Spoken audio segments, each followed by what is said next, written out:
BSc प्रथम वर्ष के सभी विद्यार्थियों का फिजिकल केमिस्ट्री की उनकी कक्षा में स्वागत है। आज हम कंप्यूटर के करैक्टरिस्टिक के बारे में अध्ययन करेंगे। कंप्यूटर बहुत सारे प्रकार के, बहुत से साइज और बहुत प्रकार की क्षमता वाले होते हैं, परंतु सभी कंप्यूटर के अंदर कुछ सामान्य करैक्टर पाए जाते हैं। स्पीड या गति। कंप्यूटर बहुत ही तेज़ डिवाइस है। ये बहुत सारे कैलकुलेशंस को, बहुत सारी गणनाओं को बहुत तेज़ स्पीड से कर सकता है। कंप्यूटर की स्पीड बहुत सारी टर्म्स में मेजर की जा सकती है। It can measures in micro seconds 10⁻⁻6 second, nanoseconds 10⁻⁻9 second, and picoseconds 10⁻⁻12 seconds.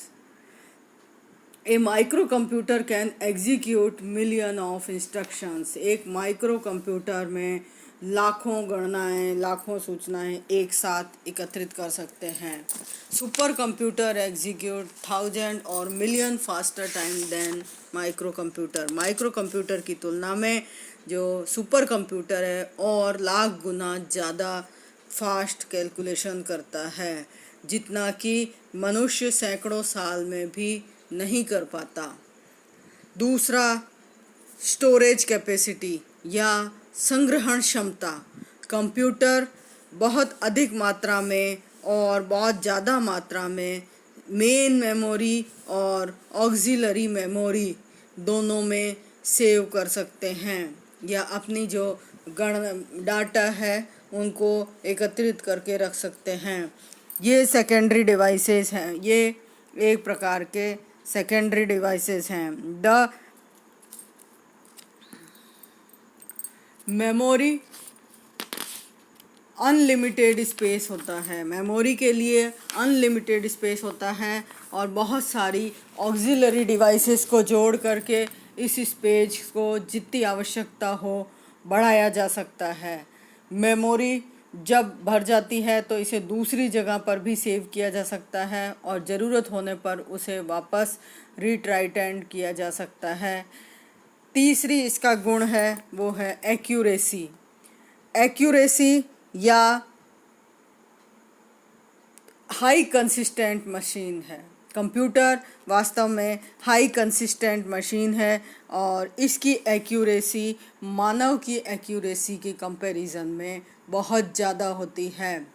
यदि इसमें कोई भी गलती होती है तो वह गलती मानव की द्वारा ही की गई गलती होती है। यानी जब मानव के द्वारा रॉन्ग इनपुट डाटा होता है तो इसके द्वारा गलत रिजल्ट दिए जाते हैं और इसके लिए टर्म गीगो काम में लिया जाता है। GIGO means garbage in garbage out, यानी जैसा आप डालेंगे वैसा ही आपको प्राप्त होगा। यदि आप गलत रिजल्ट डालते हैं तो गलत रिजल्ट ही प्राप्त होता है, गलत परिणाम आपको प्राप्त होता है। बाकी कंप्यूटर के तरफ से, खुद की तरफ से कोई भी गलती नहीं होती है और ये सभी प्रकार के कार्यों को बड़ी एक्यूरेसी और प्रिसीजन के साथ करता है, यानी यथार्थता और शुद्धता के साथ सभी कार्यों को करता है। तीसरा आता है वर्सेटिलिटी यानी विशिष्टता।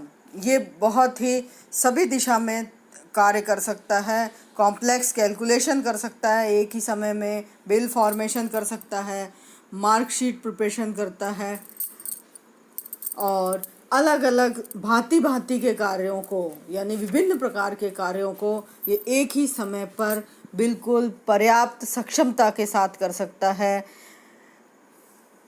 अगला इसका गुण आता है diligence, means free from monotony, tiredness and lack of concentration, अर्थात उदासीनता, थकान और अपनी कंसंट्रेशन से कमी से ये प्रभावित नहीं होता है और एक नियमितता के साथ सभी कार्यों को ये समय पर करता रहता है। जैसे कोई भी व्यक्ति है तो थोड़ी देर बाद उसे थकान हो जाएगी, कमजोरी लगने लगेगी, भूख लग जाएगी, तो उसकी कार्य क्षमता पर प्रभाव पड़ता है।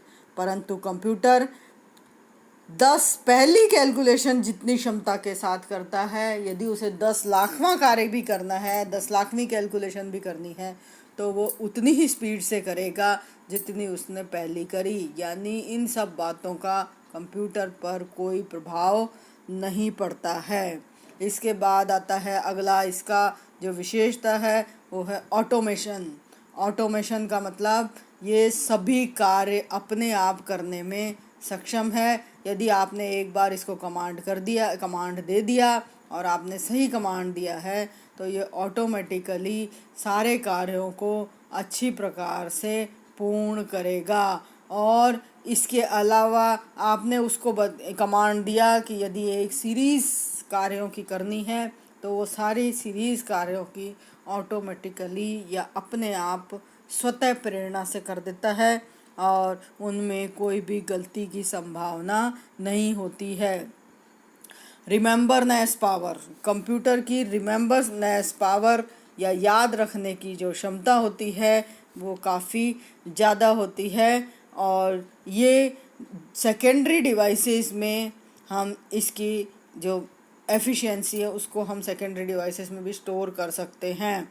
ये ज़्यादा सक्षम है मानव की तुलना में रिमेंबरनेस पावर में, क्योंकि मानव की प्रकृति होती है कि वह कुछ समय पश्चात बातों को भूल जाता है। और जब कुछ इंस्ट्रक्शंस कुछ समय तक याद रहती हैं और बाद में मानव मस्तिष्क धीरे धीरे भूल जाता है। जैसे ही बातें और वैरायटीज़ बढ़ती हैं तो भूलने की प्रवृत्ति होती है। पर जब कंप्यूटर में यदि ऐसा देखा गया है कि कंप्यूटर में जब भी बातें होती हैं वो बहुत समय तक एकत्रित रहता है और उस डाटा को जब तक वो फॉरगेट नहीं करता, जब तक कि इंस्ट्रक्टर के द्वारा उनको हटाया नहीं जाए। इसके बाद आता है एप्लीकेशन ऑफ कंप्यूटर्स। कंप्यूटर्स के सभी क्षेत्रों में इसका पूरी तरह से उपयोग किया जा रहा है आजकल। और आजकल हम टेक्नो वर्ल्ड में रह रहे हैं और यहाँ पर कंप्यूटर के बिना कार्यों को संपादित करना असंभव सा लगता है। इसमें सबसे पहला उपयोग है इनमें इनवॉइसिंग में। इनवॉइस बनाने के अंदर इसका उपयोग होता है और कस्टमर के ऑर्डर, इनवॉइस बनाने का मतलब है बिल बनाना, और इसके अंदर कस्टमर से ऑर्डर की डिटेल ले ली जाती है और उसको नोटिफाई कर लिया जाता है और फिर उससे उसकी लोकेशन के हिसाब पर उसको बिल दे दिया जाता है। पिक टिकट बनता है और इस पिक टिकट से गोदाम में कितना माल पड़ा हुआ है उसके बारे में भी पूरा रिकॉर्ड रखा जा सकता है। दूसरा इसका उपयोग है पे रोल बनाने में, फाइनेंशियल अकाउंटिंग करने और पे रोल बनाने में। Payroll is a system which is used to produce payslip. Payslip बनाने के काम में आता है। ये पे रोल की जैसे 1 महीने में एक बार ही आवश्यकता होती है और ये बैच प्रोसेसिंग मेथड के आधार पर कार्य करता है। कई डिपार्टमेंटल स्टोर में फाइनेंशियल अकाउंटिंग का कार्य भी इसके द्वारा किया जाता है। कई डिपार्टमेंट्स में मैन्युफैक्चरिंग एक्टिविटी को संभालने का कार्य भी इसके द्वारा किया जा सकता है। परचेज डिपार्टमेंट में इनवॉइस बनाने और आइटम के अकाउंट्स लिखने का काम किया जा सकता है। सेल्स डिपार्टमेंट में credit and recovery of sales का कंट्रोलिंग का काम या उसको नियंत्रित करने का काम किया जा सकता है। कुछ सर्विस वाले डिपार्टमेंट्स में भर्ती प्रक्रिया के बीच में भी इसका काफ़ी योगदान होता है। इसके अलावा इसकी विज्ञान के क्षेत्र में भी इसका उपयोग है। आजकल बड़ी से बड़ी गणनाएं जिनको करने के लिए 8-8 दिन लग जाते थे, वो गणनाएं कुछ समय में ही कंप्यूटर के द्वारा कर ली जाती हैं। साइंटिफिक कैलकुलेशंस में, ब्रिज टावर स्ट्रक्चर बनाने में, केमिकल प्लांट लेआउट करने में, इलेक्ट्रॉनिक सर्किट डायग्राम बनाने में, इलेक्ट्रिक सर्किट डायग्राम बनाने में, इस तरह से सभी वैज्ञानिक कार्यों के अंदर इसका उपयोग किया जाता है। अगला जो इसका उपयोग है वो शिक्षा के क्षेत्र में है। एजुकेशनल एप्लीकेशंस में इसका सब्जेक्ट मटेरियल बनाने के अंदर यूज़ किया जाता है। ऑनलाइन टेस्ट लेने की प्रक्रिया कंप्यूटर के द्वारा की जाती है। मार्कशीट बनने का कार्य, कॉपियों पे रोल नंबर सीक्रेसी के आधार पे बनाने का कार्य, ये सब कार्य इसके द्वारा किए जा सकते हैं। इसके अंदर कुछ लैंग्वेज और कुछ सॉफ्टवेयर काम में आते हैं, जैसे BASIC, Pascal, COBOL, C and C++। Entertainment applications या मनोरंजन के क्षेत्र में इसका उपयोग, मनोरंजन के क्षेत्र में इसके विभिन्न क्षेत्रों में उपयोग हैं। बहुत सारे गेम्स, एनिमेशंस, मूवीज़ कंप्यूटर के द्वारा क्रिएट की जा रही हैं। टीवी और 3D स्टूडियोज़, ये सब कंप्यूटर के द्वारा बनाए जा रहे हैं। Computer animation engineers, media specialist, scientist सब मिलकर के लगातार इंटरटेनमेंट के क्षेत्र में नए नए विकास के कार्य कर रहे हैं। मेडिकल साइंस में एप्लीकेशंस या मेडिकल साइंस में उपयोग, मेडिकल साइंस में पैथोलॉजिकल टेस्ट में पूरी तरह से इनका उपयोग किया जा रहा है।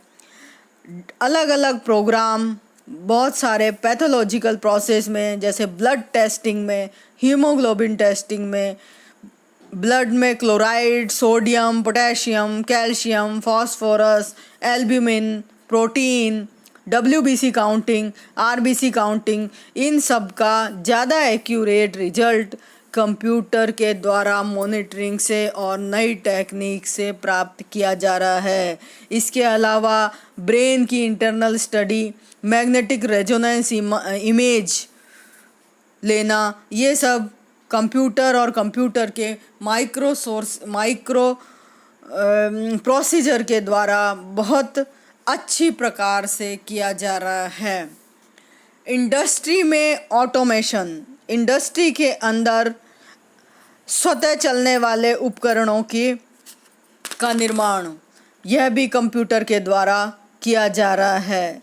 जैसे फर्नेस का टेम्परेचर कंट्रोल करना, मोटर की स्पीड कंट्रोल करना, पावर जनरेटर का वोल्टेज कंट्रोल करना, प्रोडक्ट की टेस्टिंग करना, ये सब कार्य भी कंप्यूटर के द्वारा भली भांति किए जा रहे हैं।